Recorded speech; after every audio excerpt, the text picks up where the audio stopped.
আজকে আমি যাচ্ছি কালিয়াকৈর উপজেলার বৈলাদি হাটে। তো এই হাটে যাইতে হলে চান্দুরা থেকেও যাওয়া যায়, আবার কালিয়াকৈর বাজার থেকেও যাওয়া যায়।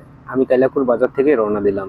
তো যাওয়ার পথে এই গ্রামীণ অসাধারণ দৃশ্যগুলো দেখতে পাবেন, তারপরে দেখতে পাবেন এই রেল লাইনের অসাধারণ ভিউটা, আপনাদের না দেখালেই নয়। তারপর আমি পৌঁছে গেলাম বৈলাদি বাজারে। এটি মূলত বৈলাদি দুধের বাজার।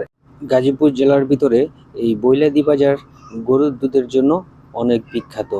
যেমন নাম রয়েছে তেমন দুধের মান এবং কি দামেও অনেক কম। তো এক একজন এক একভাবে দুধের মান যাচাই করে থাকে।